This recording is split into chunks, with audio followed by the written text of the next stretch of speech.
and there are people in North India who would like me to speak in Hindi. And as is the tradition, I will speak in English and then I will speak in Hindi.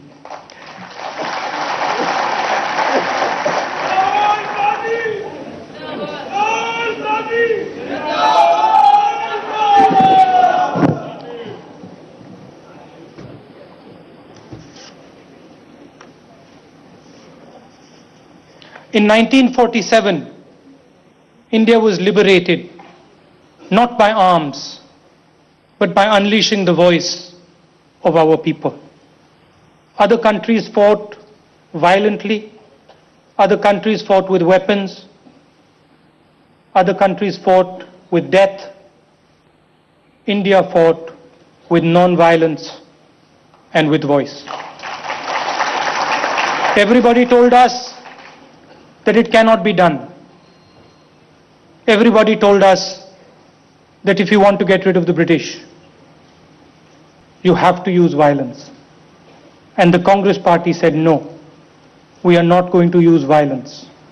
We are going to use non-violence. And we defeated the biggest empire of its time. And we sent them home. This was the energy behind our freedom movement. Voices. Millions and millions of our voices.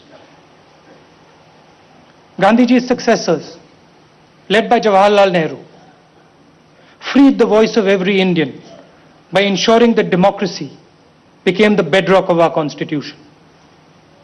Relentlessly championing the voice of every Indian will always be the essence of the Congress party. And not an Indian of one caste or one religion. I would like to repeat it. Every single Indian is going to be supported by the Congress party. No matter where he is, no matter who he is, if he is Indian, we work for him. Let's look at the last 60 years of India's successes. They have all come when we gave our people voice. The Green Revolution restored the voice of the farmer. Bank nationalization restored the voice of the poor in the market for credit. The IT and telecom revolution literally gave people voice, millions of people voice. And if you have a cell phone in your pocket today, it is a result of that revolution.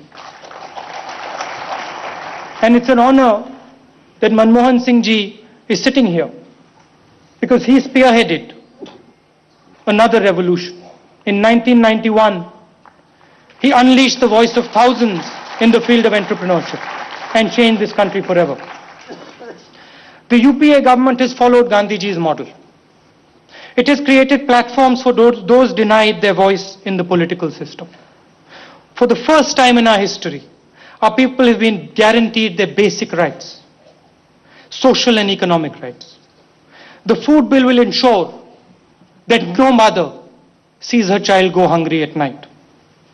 The RTI allows every single Indian to personally take on the battle against corruption. Manrega has given millions of Indians pride in their work. And the right to education enables every child to aspire to greatness. All of these radical innovations were possible only because of the growth provided by the Congress party and the UPA. But there are many challenges ahead. The voices of 1 billion Indians are today telling us that they want a greater say in government, in politics and administration.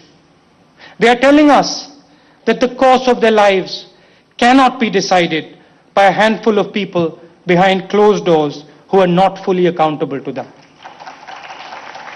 They are telling us that India's governmental system is stuck in the past.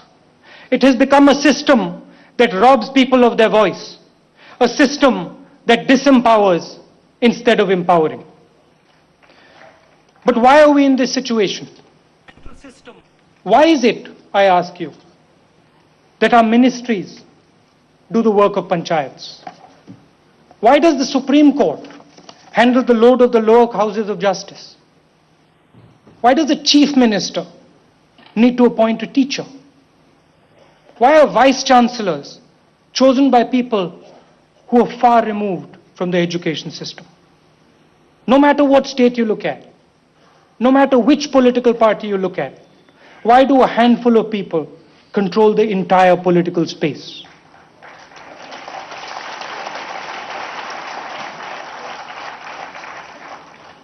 Power is grossly centralized in our country.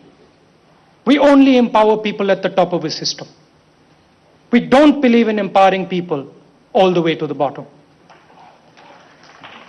Every single day, I meet people who have tremendous understanding, deep insight, and no voice. And all of us meet them. They're everywhere. But almost always, they are kept outside our system. No one can hear their voice. No matter how much they try to speak, no one listens. And then I meet people holding high positions with tremendous voice, but with no understanding of the issues at hand. Why does this happen? Why does this happen? It happens because we don't respect knowledge. We respect position. And it doesn't matter how much wisdom you have. If you do not have a position, you mean nothing.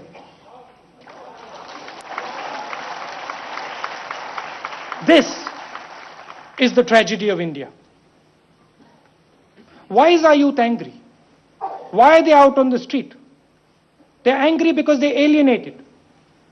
They're excluded from the political class. They watch from the sidelines as the powerful drive around in their lal battis. Why are women suffering? Because their voice has been trampled upon by people with arbitrary power over their lives. Why are the poor confined to powerlessness and poverty? Because decisions regarding their lives and the services they need are taken by people far away, answerable to them only in theory. Until we start to respect and empower people for their knowledge and understanding, we can't change anything in this country. All our public systems, administration, justice, education, political systems, all of them are designed to keep people with knowledge out. They're all closed systems.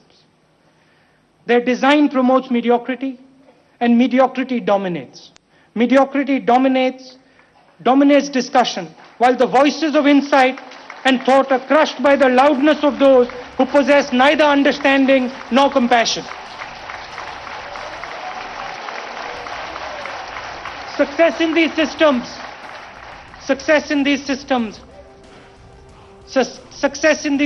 does not come through building. It comes by excluding. It comes not by pushing people forward, but by holding people back. Every day, initiative is killed to maintain the status quo. We do not praise our colleagues or look at their strengths.